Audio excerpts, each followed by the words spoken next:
RP X, RP Peep, RP Mac. You ain't having no relax, this shit got me tearing up. What's good, y'all? I'm Jerry. Today I'm about to check out 10 WWE superstars Triple H selfishly buried. One particular wrestler comes to mind is Booker T and the WrestleMania 19 match that they had. And the finish of the match was an ultimate buried to Booker T's character, because Triple H hit the pedigree on Booker T and they waited for like maybe 5 minutes before he finally covered him for the pin. And so let's check out, and I ain't like the match, so let's check out other superstars who Triple H selfishly buried. Now, Triple H is one of the most controversial superstars in WWE history. Absolutely. Throughout the years, there have been a number of high-profile matches which Triple H should have actually lost, but ended up winning. And most of the time, The Sting match at WrestleMania that he had, Sting should have won that. Power to manipulate things in order for him to come out victorious, burying the other superstar as a result. But which wrestlers were they? Well, join us now as WrestleMania looks at 10 times Triple H buried a WWE star. Be sure to subscribe and hit that notification bell for daily wrestling videos, and follow us on Facebook for exclusive lists. All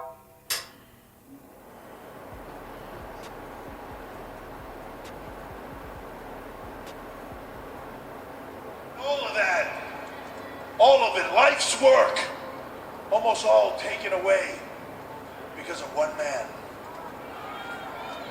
Sting. Number 10. Sting. When Sting faced Triple H at WrestleMania 31, fans were under the impression that Sting would be victorious. This was to be Sting's first ever WWE match, and with them booking him against Triple H, fans assumed that Sting was put against a superstar that could afford to lose. But obviously that's not what happened. Instead, Triple H defeated Sting in one of the most shocking upsets in WrestleMania history. Nobody saw it coming, and it never should have happened. The bill made it look like Sting was going to conquer the evil authority and take down Triple H, but for whatever reason, Triple H got the victory. According to Scott Hall, when the rehearsal for the match was taking place, Hulk Hogan and Hall looked at each other in true disbelief when Triple H announced that he was going to beat Sting. Even wrestling icons and one of Triple H's personal friends knew that Triple H beating Sting was not the correct move. Number 9. Kurt Angle. One of the top storylines on WWE television in 2000 was the storyline between Triple H, Stephanie McMahon, and Kurt Angle. One of the ideas for the storyline was for Stephanie to leave Triple H for Angle. However, Triple H nixed the idea. He claimed that this wasn't a believable storyline. The angle came to an abrupt end when the Triple H defeated Angle at the 2000 Unforgiven pay-per-view. Following the Unforgiven pay-per-view, WWE made plans for Angle to move into the main event scene. He was booked to defeat The Rock at No Mercy and win his first WWE title. A Triple H, who was sitting in creative meetings during this time period, suggested that nobody would take Angle seriously as a legitimate world champion. H simply believed that Angle was too small. This was when legendary wrestler Gerald Briscoe defended Angle and suggested that Triple H wouldn't win a real-life fight against Angle. This quickly put Triple H in his place, and he went silent on the subject matter. Number 8. Zack Ryder. Zack Ryder was incredibly over in 2011, thanks mainly to the success of his I know he got buried in 2012. His career was never the same. Ryder received a huge push. Now, although not directly taking place in a match, Triple H was involved in a segment that seriously buried Ryder, and it took place for seemingly no reason at all. In the now infamous segment, Triple H executed a pedigree on Ryder. The worst thing about this was that the segment was distributed via YouTube and social media, and these were the platforms that Ryder was insanely popular on. It was just Triple H trying to make himself look like the biggest star, and this was a segment which did need to happen. Number 7. D'Lo Brown. There's a common perception that Triple H only began to bury superstars once he was involved with the McMahon family. Well, this wasn't the case, and there are a number of stories of Triple H using whatever backstage influence he had, even before he met Stephanie McMahon. According to former head writer Vince Russo, Triple H outright refused to put over D'Lo Brown during the Attitude Era. D'Lo is considered to be one of the most underrated superstars in the WWE, and D'Lo defeating Triple H would have been, according to Russo, huge for his career. This is what Russo had to say in relation to Triple H burying the former Intercontinental Champion. So, bro, then we were making DX, and, we wrote great stuff for them. And then they were in an angle with the Nation, and I remember one night at Raw, bro, like, Triple H refused to put D'Lo Brown over. And now, bro, first of all, if you know D'Lo, bro, he's the nicest guy in the world. I could understand, oh, I don't want to put the guy over, he's a prick. No. D'Lo's the nicest guy in the world, and all of a sudden Triple H didn't want to put him over, and I remember turning to him and saying, bro, the guy put you over like 10 times. Like, now it's time for you to put him over. But I remember, bro, because like from that moment on, I really looked at Triple H a little differently. It was almost like D'Lo was beneath him, and not in my eyes he wasn't. Number 6, Randy Orton. A SummerSlam 2004 featured Randy Orton becoming the youngest ever world champion in WWE history. On the night after SummerSlam, Orton would be kicked out of the Evolution stable, and a babyface world title run for Orton was about to begin. Sadly, at the next pay-per-view, Triple H defeated Orton to end his title run.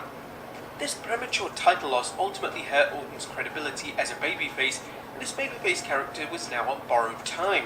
Now, a reason to why this occurred, well, there have been a number of rumors throughout the years. One rumor is that Triple H believed that the WWE needed a heel world champion for Taboo Tuesday pay-per-view in October of that year.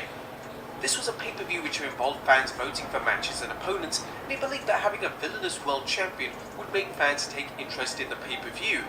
Another rumor was that Orton simply wasn't ready, and WWE management and Triple H himself decided that Orton needed to drop the world title as soon as possible. This rumor makes little sense, as Orton stayed in the title hunt for the next few months, suggesting that this wasn't the issue. Whatever the case, there was no reason for Triple H to defeat Orton just 28 days after Orton ascended to the top of the WWE ladder. Number 5, Scott Steiner. The two pay-per-view matches between Triple H and Scott Steiner were considered to be two of the worst pay-per-view matches of the Ruthless Aggression era. The two men simply didn't click, and the matches were truly awful. When Steiner first reappeared in WWE, he was super popular with fans, but the time that he and Triple H had finished their rivalry, he was barely getting any reaction at all. According to Steiner, Triple H had a habit of burying WCW stars during this time, and Steiner in the past has made rather crude comments in relation to Triple H's behavior. Steiner also claims that during their two pay-per-view matches, Triple H would deliberately make Steiner look as bad as possible in order for Steiner to fall out of favor with WWE management. If this was Triple H's aim, it certainly worked, as the feud with Triple H was so universally panned that Steiner was left off the WrestleMania 19 match card completely. Number 4, Goldberg. Speaking of former WCW stars who Triple H buried during his career, Goldberg is perhaps the best example of a WCW star who Triple H took issue with. When Goldberg joined the WWE back in 2003, he was pushed to the moon. He defeated The Rock at Backlash 2003, and he looked set to capture the world title from Triple H at SummerSlam. Goldberg vs Triple H was the planned match, but that was until Triple H suffered a groin injury which forced WWE to change the match to an elimination chamber. Nevertheless, Goldberg still should have won, but it never happened. Triple H pinned him in the Elimination Chamber to retain the world title, and even worse, after the match, Evolution handcuffed Goldberg and began to attack him with a sledgehammer. The storyline was truly awful, and it completely ruined his run in WWE. Goldberg failed to defeat Goldberg hated that run. and WWE quickly realized how poor this booking was. Goldberg would eventually win the world title from Triple H at next month's Unforgiven pay-per-view, but sadly, the damage was already done. Number 3, RVD. In the summer of 2002, WWE made plans to make RVD the first ever world champion on the Raw brand. The plan, according to former WWE writer Seth Mate, was for RVD to defeat Triple H to become the first champion.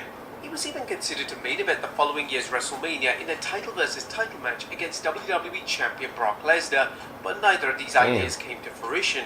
Instead, they decided to simply hand Triple H the world title on Raw, and then he would defeat RVD at the 2002 pay-per-view, and RVD would just move down the card. Now, it was actually Triple H who was highly influential in getting RVD's title plans cancelled. The story goes that RVD didn't want Triple H's help with his promo skills, and before you knew it, he was moved down the card, and he would have to wait 4 years before he would finally capture the world title in WWE. Number 2, CM Punk. The animosity between Punk and Triple H is well documented at this stage, but it all began in 2011. Punk in the summer of 2011 was the hottest thing in WWE, and when he was booked to face Triple H at the Night of Champions pay-per-view, fans believed that Punk should have been victorious, but this didn't happen. Instead, Triple H once again defeated a superstar he simply didn't need to. Everyone knew how wrong this decision was, and it seriously impacted Punk's momentum moving forward. Punk has been rather public in his opinions that Triple H buried him in their match, and he still holds a lot of ill will towards Triple H to this very day. And number 1, Booker T. WrestleMania 19 featured Booker T taking on Triple H This for was the the world ultimate title. selfishly On buried paper, this moment. sounds like a great world title match for WrestleMania. However, the build of the match outcome made it one of the most controversial storylines in history. During the build, Triple H would verbally bury Booker T in any way he could, and he would even make racially suggestive comments towards the former WCW champion. The comments were so bad in nature that it was clear that WWE were going to have Booker T beat Triple H for the world title. Well, that was what the fans thought, but instead Triple H defeated Booker T, and to make things worse, Triple H waited around 30 seconds before making the final cover. The entire feud made Booker T look like one of the weakest guys on the roster, and it took some time for Booker T to regain his credibility, and this was all due to the actions of one Triple H. But there you have it, folks. 10 times Triple H buried a WWE star. Be sure to leave your comments down below, and I'll see you next time with some more wrestling content.